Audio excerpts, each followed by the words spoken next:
Hey everyone, today we're going to do a refined and new list for 2025 of the top 10 things we think you should do on board Symphony of the Seas. Let's go.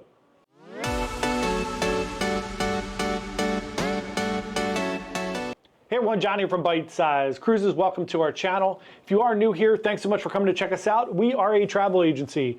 We're just trying to give you the best information possible about cruising so that you can plan and go on an amazing cruise vacation. Today we're talking all about the top 10 things that we think you should do on board Symphony of the Seas.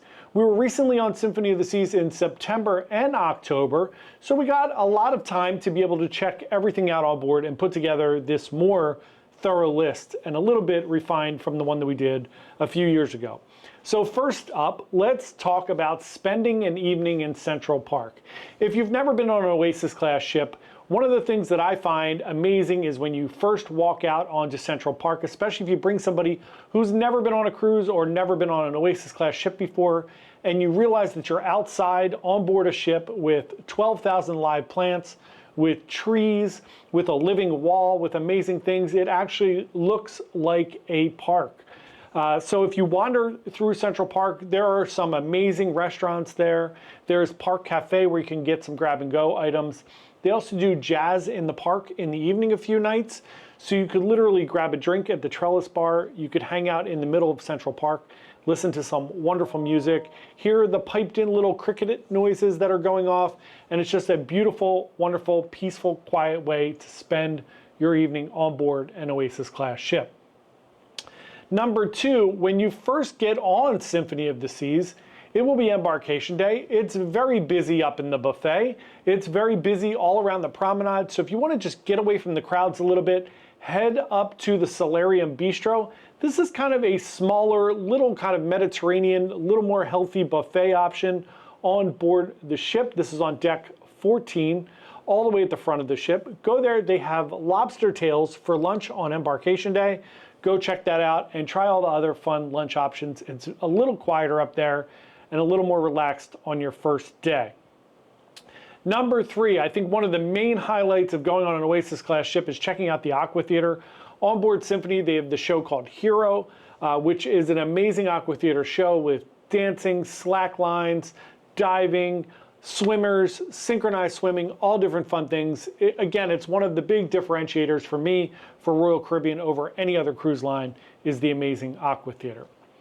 Next up at number four, on board this ship, you're gonna find two ice shows. You're gonna find 1977 and you're gonna find Ice Skate 2.0. 1977 is a fun kind of cops and robbers ice show, and then Ice Skate 2.0 is basically all tricks and fun modern pop music. It's really fun. It's usually on the last 2 days. The first 3 days are generally where you will find the 1977 ice show. I would recommend going to both, but please check out one of them. They are amazing. And again, one of the great things that Royal Caribbean has that no other cruise line has, an ice skating rink on board of their ships. Next up for number five, experience an afternoon, a morning, a day, a night in the Boardwalk area. So if you don't know, Oasis of the Seas has neighborhoods on board the ship. They have 7 neighborhoods. So Boardwalk is one of the neighborhoods. It's on deck 6 at the very back of the ship. When you go there, there is the dog house. You can grab a hot dog, some sausage, sauerkraut, all different fun things. There is a carousel on board the ship in the back there. You can jump on the carousel. There is the Aqua Theater back there. You have playmakers back there. There are just a bunch of fun things to do. You can get an ice cream sundae at Sugar Beach.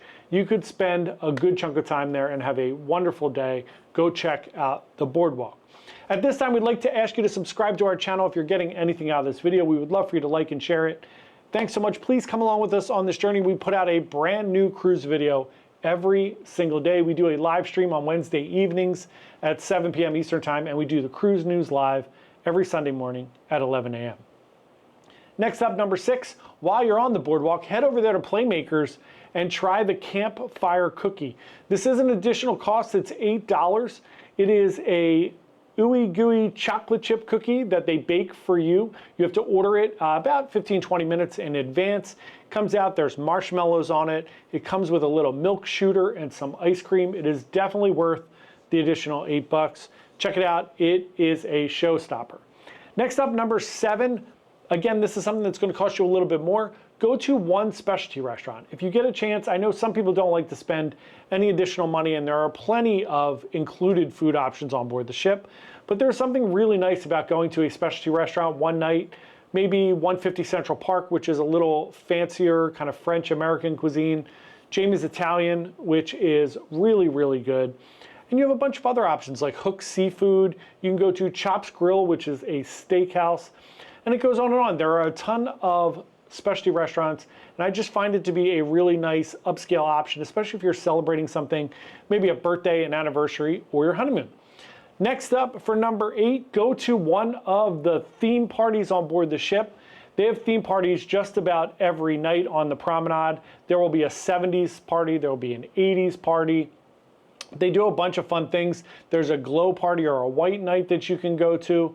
These parties generally start at about 10:30 in the evening, and the promenade does really fill up. There'll be some live music from a band, and then it bleeds over with a DJ afterwards.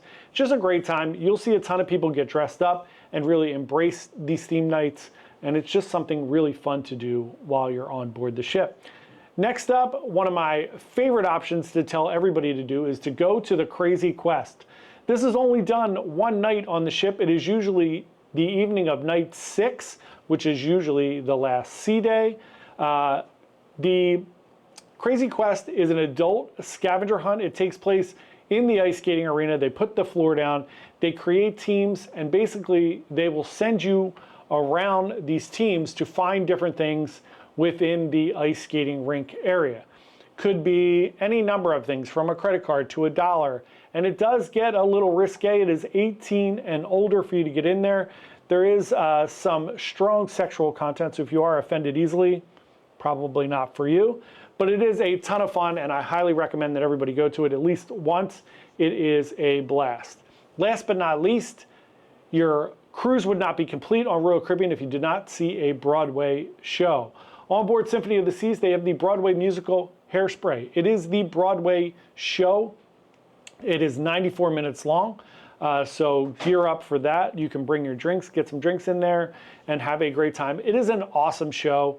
If you've never seen Hairspray, it takes place in Baltimore in segregation times in the early 20th century, mid 20th century, so go check it out. It is a fantastic show. Highly recommend it. Those are the 10 things we think you should do on board Symphony of the Seas. Comment below if there is something that we didn't get that you think is worthwhile. We would love to hear your comments and talk about it. Thanks so much for watching. We will see everybody tomorrow. Happy cruising. Bye.